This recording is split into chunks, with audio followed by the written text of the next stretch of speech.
الحمد لله رب العالمين والصلاة والسلام على سيد الأنبياء والمرسلين أما بعد ہماری پچھلی نشست اس بات پہ چل رہی تھی کہ انسان کو زندگی گزارنے کے لیے ایک بنیادی چیز چاہیے کہ جو اس کو غافل ہونے سے بچائے، جو اس کو غلط راستے پہ چلنے سے بچائے، جس کا میں نے اشارہ کیا تھا کہ انسان اپنی زندگی میں کسی ایک شخص کو رہنما کی حیثیت دے اور اس کے مطابق زندگی گزارے، جس کو آج کی اصطلاح میں شیخ کہتے ہیں۔ پیری مریدی کا جو سلسلہ ہے اور جو لفظ ہے وہ آج کل ویسے ہی یہ غلط معنوں میں لیا جاتا ہے اور بدنام ہے۔ اصل تو رشد و ہدایت ہے، اہدنا الصراط المستقیم صراط الذین انعمت علیہم غیر المغضوب علیہم ولا الضالین۔ اس سب سے پہلے اے اللہ مجھے صحیح لوگوں کے راستے پہ چلائیے۔ محمود غزنوی کا ایک غلام تھا جس کا نام ایاز تھا، کتابوں میں اس کے واقعات ملتے ہیں۔ یہ ایاز جو غلام تھا یہ بڑا چپکو تھا، یعنی محمود غزنوی کے ساتھ مستقل جڑا رہتا تھا، یعنی اس کا عاشق تھا۔ جیسے روایتوں میں آتا ہے ایک تابعی کہنے لگے کہ حضرت معاذ بن جبل جب یمن میں جب کوفہ میں تشریف لائے، ابو داؤد کی روایت ہے، تو انہوں نے زور سے کہا اللہ اکبر اللہ اکبر، تو انہو اجش الصوت، روایتوں میں آتا ہے کہ وہ بڑی زوردار آواز ہو۔ اجش کا لفظ ایک تو بڑی آواز کے لیے استعمال ہوتا ہے، کان پھاڑنے والی، اور ایک سریلی آواز کے لیے استعمال ہوتا ہے۔ تو کہنے لگے کہ میرے دل میں نا ان کی محبت آئے گی ان کے یہ کلمات سن کر، کہ انہوں نے جتنا خوبصورت انداز میں یہ بولا نا اللہ اکبر، تو وہ سن کر ان کی محبت میرے دل میں گھر کر گئی، اور میں ان کے ساتھ مستقل چپکو بنا رہا، مستقل ساتھ جڑا رہا، حتی مات فی البصرہ یا حتی مات فی الکوفہ، یہاں تک کہ ان کا انتقال ہو گیا، ان کو قبر میں اتارا۔ تو پھر میں نے ابن مسعود رضی اللہ تعالیٰ عنہ کی صحبت کو لازم پکڑا کہ میں نے دیکھا کہ ان سے زیادہ بڑا فقیہ کوفہ میں کوئی بھی نہیں تھا۔ تو سیدنا ابن مسعود رضی اللہ تعالیٰ عنہ کے ساتھ چپکو رہا یہاں تک کہ ان کا انتقال ہوا۔ تو ایسے لوگ علم و فضل کی وجہ سے ساتھ رہا کرتے تھے۔ ہم لوگوں نے حضرت مسور ابن مخرمہ نسائی شریف کے راوی ہیں، نسائی شریف میں ان سے روایات ہیں، مسور ابن مخرمہ یہ چھوٹے صحابہ ہیں، تو فرماتے تھے کنت الزم صحبت عمر بن الخطاب، میں نے عمر ابن خطاب رضی اللہ تعالیٰ عنہ کی صحبت کو لازم پکڑا، کئی نتعلم منہ الورع، تاکہ میں ان سے ورع سیکھوں، تاکہ میں ان سے تقوی سیکھوں۔ ایک بات سمجھ لیجیے، نبی علیہ الصلوۃ والسلام نے علامات قیامت کے اندر جو باتیں ارشاد فرمائی ہیں اور فتنہ دجال سے بچنے کے حوالے سے جتنی باتیں ارشاد فرمائی ہیں، کسی کا تعلق علم و ہنر سے نہیں، کسی بات کا تعلق علم و ہنر سے نہیں ہے، بلکہ ہر بات کا تعلق اگر ہے تو دل کے بننے سے ہے، کہ چلے جانا ویرانے میں، چلے جانا جنگلات میں، بکریاں پال لینا، کھیتی باڑی کر لینا، مگر دجال سے دور رہنا، یعنی ہر قسم کی ٹیکنالوجی سے دور رہنا۔ آج آپ دیکھیں، آپ کو پی ایچ ڈی کا مقالہ لکھنا، آپ گوگل پہ لکھیں، آپ کو اس کا سارا مواد ملے گا، آپ چیٹ جی پی ٹی پہ لکھیں، آپ کو ہر چیز کا مواد ملے گا، باحوالہ مواد ملے گا۔ علم کی کمی نہیں رہی، زہد و تقوی اور ورع و امانت کی کمی ہو گئی ہے، اور زہد و تقوی اور ورع اور امانت اگر آتے ہیں تو صحبت سے آتے ہیں، صرف تلاوت کرنے سے نہیں پیدا ہوتے، صرف احادیث پڑھنے سے نہیں پیدا ہوتے، صرف تقریریں سننے سے نہیں پیدا ہوتے، بلکہ زہد و تقوی، ورع اور امانت، اللہ کا تعلق کہ انسان مصلی پہ آئے اور وہ رو رو کے اس کی داڑھی بھیگنے لگے، رو رو کے اس کا دوپٹہ بھیگنے لگے، سجدے میں جائے اور گڑ گڑا کے اللہ کے سامنے اپنے بچے کے لیے ہدایت مانگے، اپنے لیے ہدایت مانگے۔ ایسی مائیں صرف پڑھنے سے نہیں بنتی ہیں، ایسی مائیں تربیت سے بنتی ہیں، ایسے باپ تربیت سے بنتے ہیں، ایسے جوان تربیت سے بنتے ہیں۔ تربیت کے بغیر صرف پڑھ لینے سے، صرف مسجد میں سجدے کر لینے سے وہ کہ یہ بہت بڑی چیز ہے مگر کافی نہیں ہے۔ اس کے لیے ضروری ہے کہ انسان کہ نحن نلزم صحبت عمر بن الخطاب نہیں كنت الزمني نحن نلزم صحبت عمر بن الخطاب، ہم نے عمر بن خطاب کی صحبت کو لازم پکڑا، کئی نتعلم منه الورع، تاکہ ان سے تقوی سیکھیں۔ تو کہا کہ آپ نے کیسے سیکھا؟ فرمایا کہ ایک دفعہ غنیمت میں خوشبو آئی، وہ تقسیم ہو رہی تھی تو حضرت عمر اندر گئے اور اپنی ناک کو بند کر دیا۔ تو حضرت آپ نے ناک کو کیوں بند کیا؟ کہا خوشبو جب تک تقسیم نہیں ہوگی اور عمر ابن خطاب کے حصے میں نہیں آئے گی، اس وقت تک عمر ابن خطاب کا خوشبو کو استعمال کرنا درست نہیں۔ اب خوشبو کے دو استعمال ہیں، ایک خوشبو کا استعمال ہے اپنے جسم پہ لگانا، کپڑوں پہ لگانا، اور ایک خوشبو کا استعمال ہے کہ کسی نے لگائی ہوئی، آپ وہاں سے گزر رہے ہیں تو آپ کو سونگنے کو مل رہی ہے۔ تو شریعت میں یہ کوئی منع نہیں ہے کہ آپ گزر رہے ہیں تو خوشبو آ رہی ہے اب آپ اس کے پیسے دیں، ایسا کچھ بھی نہیں ہے کہ آپ کو اس کے پیسے دینے ہیں۔ لیکن حضرت عمر ابن خطاب نے فرمایا کہ میں اس چیز سے بھی ڈرتا ہوں کیونکہ وہ دوسرا حصہ عام مومنین کے لیے ہے، اور میں چونکہ مقتدا ہوں اور میں چونکہ قوم کا امام ہوں تو مجھے ہر حصے سے بچنا۔ چنانچہ امام صاحب امام ابو حنیفہ رحمۃ اللہ علیہ بہت بڑے تاجر تھے، ایک دن ایسا موسم ہوا جیسے ابھی موسم ہے، تو اپنی دکان بند کر دی عصر کے وقت اور چلے گئے۔ تو کہا حضرت آپ تو دکان مغرب کے وقت بند کرتے ہیں، عصر میں آپ نے دکان بند کر لی، حالانکہ گاہک آ رہے ہیں آپ نے بند کر دی۔ فرمایا کہ بات یہ ہے کہ موسم ایسا ہو گیا ہے اور کپڑے کی کوالٹی روشنی میں چیک ہوتی ہے،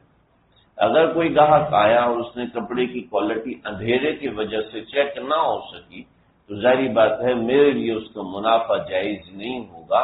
لہذا اس لیے میں نے دکان بند کر دی۔ کہ تقوی اور ورع کا ایک مقام ہی اور تھا۔ امام صاحب کے پاس ایک صاحب مسئلہ پوچھنے آئے، حضرت میری ایک بکری ہے وہ گم ہو چکی ہے، تو وہ فلاں کوفہ کے ریوڑ میں میری بکری گم ہوئی ہے، تو آپ مجھے بتائیں کہ مجھے اس صورت میں کیا کرنا چاہیے۔ اس کو حضرت نے مسئلہ بتایا اور خود اپنے شاگرد سے کو بلایا، کہ بکریوں کے انصاف کا ماہر کوئی ہے؟ کہ جی میں کہیں ادھر ہوں، بتاؤ ایک بکری کی اوسطاً عمر کتنی ہے؟ کہ جی حضرت 7 سال، ایک بکری کی اوسط عمر 7 سال ہوتی، اور میں ذہن میں رکھنا آج کے بعد ہمارے سالن میں بکری نہیں پکے گی، آج کے بعد ہمارے سالن میں بکری نہیں پکے گی، کہیں ایسا نہ ہو کہ وہ گم شدہ بکری جس کے مالک کو اس بکری کا عوض نہیں ملا ہے وہ بکری بک کے آج اور ابو حنیفہ کے دسترخوان پر آئے، یہ ابو حنیفہ کو گوارا نہیں۔ تو یہ تقوی کا اعلیٰ مقام ہے، ہم سے یہ نہیں مانگا گیا، لیکن انسان جب اوپر سے اوپر درجے پہ آتا ہے تو پھر مشتبہات سے بھی اپنے آپ کو بچاتا ہے اور طرح طرح کی چیزوں سے بچاتا ہے۔ لیکن یہ ہے کہ یہ کوئی عجیب سی ویراں، نہ کوئی مزہ ہے، نہ کوئی انجوائے ہے، نہ کوئی انٹرٹین ہے، کچھ بھی نہیں، عجیب چیز نہیں۔ اصل میں بات یہ ہے کہ ہم نے چونکہ اس سائڈ پہ بیٹھے ہیں تو ہمیں پتہ ہی نہیں ہے کہ بزنس کلاس کیا ہوتا ہے، ہم جانتے ہی نہیں ہے کہ ان کو اللہ کی خوشی میں کیسے خوش ہونا آتا ہے، ان کو اللہ کی خوشی میں خوش رہنا کیسے آتا ہے، کہ اللہ کی خوشی میں جو مزہ ہے، اللہ کی خوشی میں جو لذت، ہنوزاں آب رحمت دو پشانس، خمو خمخانہ با مغر و نشانس، کہ اللہ کی محبت کو شراب عشق سے تشبیہ کی، جیسے شراب پینے والے کو باہر کا ہوش نہیں ہوتا، جیسے نشے والے کو باہر کا ہوش نہیں ہوتا، ایسے جس بندے کو اللہ کی محبت کی لت پڑ جاتی ہے اس سے ممکن ہی نہیں ہے کہ اس سے گناہ ہو جائے، ممکن ہی نہیں۔ ابراہیم بن ادھم رحمۃ اللہ علیہ یہ بڑے اللہ والے، یہ وہ آدمی ہے، یہ وہ شخصیت ہے یہ صدیوں میں ایک بار پیدا ہوتا ہے۔ ابراہیم بن ادھم کے جو والد تھے نا، ادھم، یہ ادھم ایسے اللہ والے تھے کہ کوئی ایک بار ان کی مجلس میں بیٹھے، ہم بھی ایسے ہی خالی ہو چکے ہیں، ہمیں کچھ آتا ہے نہیں، بس ایک نام کا ٹوپی پہن کے مولوی بن گئے، ورنہ جو اللہ والے ہوا کرتے تھے نا، ان کی صحبت میں انسان جاتا تھا تو اس کو سمجھ آ جاتا۔ جناب احمد علی لاہوری رحمۃ اللہ تعالی علیہ، علامہ اقبال ملحد ہو گئے تھے، آپ حضرات نے سنا ہوگا، علامہ اقبال ملحد ہو گئے تھے، ملحد ہونے کے بعد صحیح ہوئے، پھر قادیانی ہوئے، پھر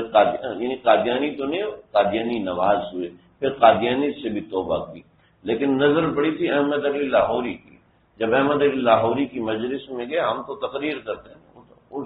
بزرگ تقریر وغیرہ کچھ نہیں کرتے، یہ داتا گنج شکر رحمت اللہ تعالی علیہ، علی حجویری ان کا نام تھا، ان کے استاد کا نام بھی علی حجویری تھا۔ محمود غزنوی نے کہا کہ میں نے ہندوستان فتح کر لیا ہے، لیکن میں لوگوں کے دل میں اسلام فتح نہیں کر سکا، لہذا آپ کسی کو بھیجیے۔ تو علی حجویری نے اپنے شاگرد علی حجویری کو کہا کہ آپ اٹھیں اور جائیں لاہور۔ یہ علی حجویری یہ سادات میں سے تھے،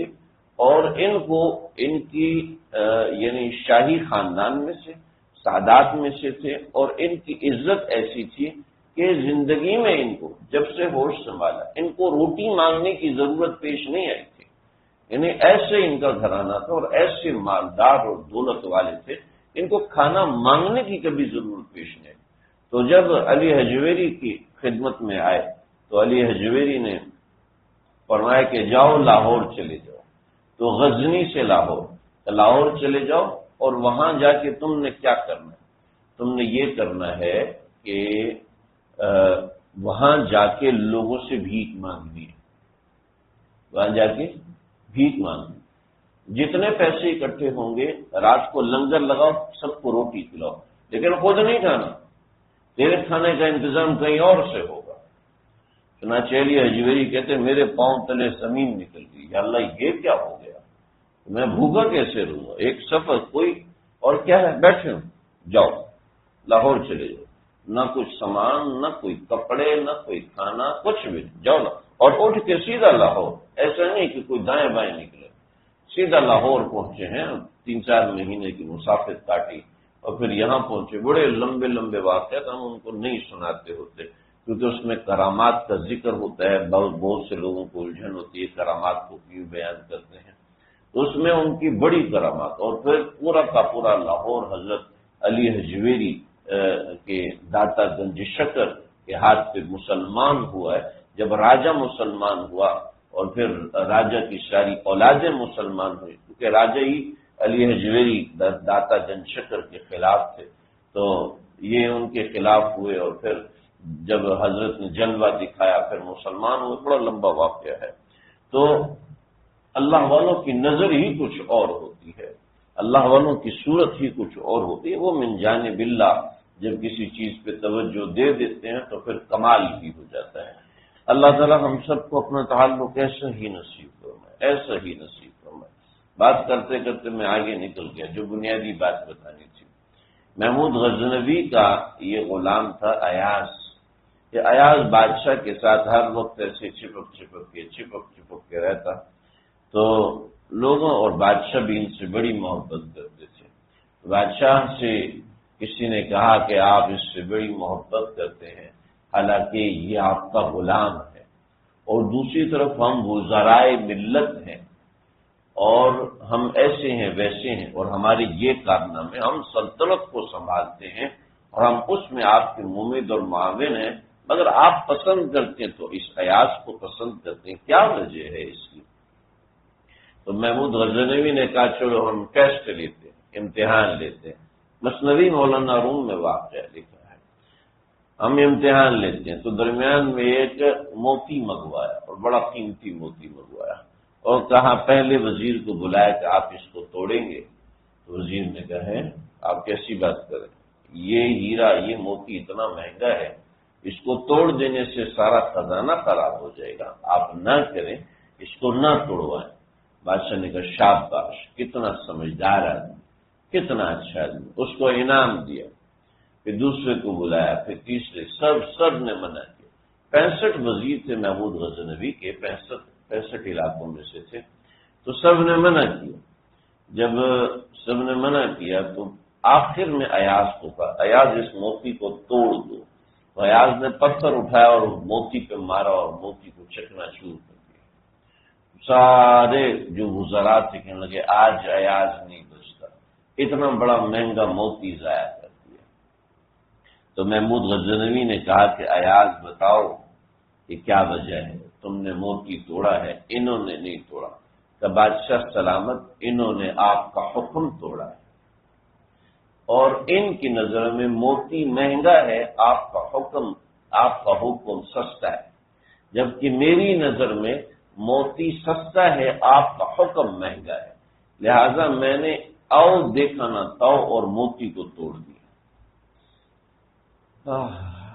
پتہ نہیں یہ واقعہ سچ ہے یا فرضی ہے۔ مولانا روم نے یہ واقعہ لکھ کے جو نصیحت فرمائی ہے وہ ایسی نصیحت ہے کہ بندے کی چیخیں نکل جائے۔ ذرا سمجھیے، کیا اللہ کا حکم زیادہ قیمتی ہے یا میری خواہش؟ اللہ کا حکم زیادہ قیمتی ہے یا میری نیند؟ اللہ کا حکم زیادہ قیمتی ہے یا میری فلاں چاہت؟ اللہ کا حکم زیادہ قیمتی ہے یا میری فلاں نافرمانی کرنے کا جو جی چاہ رہا ہے؟ کیا قیمتی ہے؟ اللہ کا حکم زیادہ قیمتی ہے، یہ جو غیبت کر رہا ہے، برائی کر رہا ہے، اس کی بات سننا زیادہ قیمتی ہے؟ تو یہ ایک بات ہے جو انسان کے قلب میں اللہ کی معرفت کو پیدا کرتی ہے، کہ جب قلب میں اللہ کی معرفت ہوتی ہے، اللہ کا تعلق ہوتا ہے، جب مومن اللہ کو پہچانتا ہے تو گناہ کرنا اس کو پہاڑ معلوم ہوتا ہے، اور جب اس کے دل کے اندر اللہ کی وہ معرفت نہیں رہتی ہے تو پھر گناہ کرنا انسان کو ایک ذرے سے بھی زیادہ ہلکا محسوس ہوتا ہے، اس کو گناہ کرنے سے کوئی مسئلہ نہیں ہوتا۔ میرے ایک دوست ہیں، ابھی وہ اسپین میں تھے، اسپین میں گئے ہوئے، انہوں نے بتایا کہ میں بڑا پریشان ہوں، یہاں میرے کچھ دوست ہیں، تو ہم ریسٹورینٹ میں بیٹھے تھے، سامنے مسجد تھی، ہم اس کو دیکھ رہے، مجھے تصویر بھی بھیجی، دیکھ رہے کیسی زبردست مسجد ہے۔ تو ہمارے ایک کلیگ آیا ہے اور اس نے وہاں سے وائن منگوائی اور وائن پی ہے، اور پینے کے بعد وہیں کرسی پہ بیٹھ کے نماز پڑھی۔ تو میں نے اس کو کہا تو نے یہ کیا کیا؟ تو میں نے کہا کیا کیا بھی؟ تم نے وائن پی ہے، شراب پی ہے، اور اس کے بعد تم نماز پڑھ رہے ہو۔ جب تک چڑھتی نہیں ہو اس وقت تک یہ حلال ہے، جب تک چڑھتی نہیں اس وقت تک حلال ہے، چڑھ گئی تو پھر حرام ہو جائے گی۔ تو یہ کہاں لکھا ہے؟ جو تم بول رہے ہو وہ کہاں لکھا تھا؟ قرآن میں لکھا، تو ہمیں پڑھنا ہی نہیں آتا، جب پڑھنا نہیں آتا تو اللہ پوچھیں گے۔ جن کو پڑھنا آتا ہے وہ نہ پئیں، جن کو پڑھنا آتا ہے، جن کو نہیں پڑھنا آتا ان کے لیے تو حلال ہے، ہمیں تو پتہ ہی نہیں، سیدھی سی بات ہے۔ تم نہ پیو، تم نے تو پڑھا ہوا ہے، تمہارے لیے ایسی یعنی پڑھے لکھی جہالت ہمارے یہاں۔ مزاج میں غفلت اتنی آئی ہوئی ہے کہ کوئی بتاتا ہے کہ یہ حرام ہے، کہ تمہارے نزدیک حرام ہوگا، ہمارے نزدیک حرام نہیں۔ یہ کیا بات ہے؟ مزاج کی غفلت ایسی ہے، مزاج کی غفلت ایسے کہ گناہ کرنا ایسے جیسے نکاح مارنا۔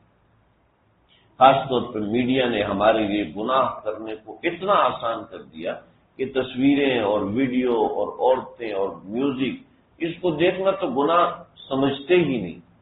اس کو دیکھنے سے گناہ کا احساس بھی نہیں ہوتا، دل میں تنگی بھی نہیں ہوتی کہ خواتین کو دیکھ رہا ہوں، میوزک کان میں جا رہا ہے اور ایسا ہے ویسا ہے،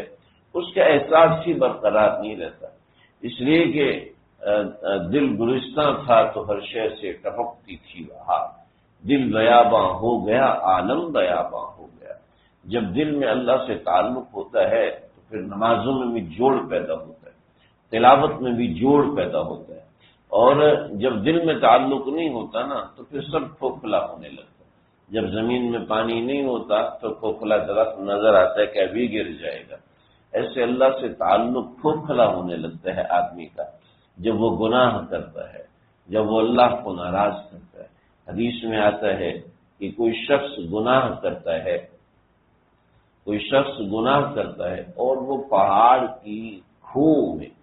پہاڑ کی غار میں چھپ کے گناہ کرتا ہے، تو اللہ اس گناہ کا اثر اس کے مجمع میں لے آتے ہیں۔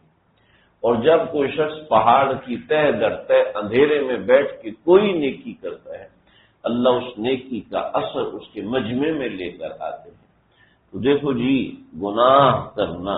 یہ قلب میں غفلت پیدا کرتا ہے، چاہے مرد کرے چاہے عورت کرے۔ اور پھر آج کل کچھ گناہ اتنے عام ہو چکے ہیں کہ لوگ اس کو گناہ ہی نہیں سمجھتے، جیسے شرعی پردہ نہ کرنا، عورت کا چہرہ نہ ڈھانکنا، عورت کا کھلے سر باہر نکل آنا، یہ ایسا گناہ ہے۔ نبی علیہ الصلوۃ والسلام کا فرمان، کل امتی معافن الا المجاہرین،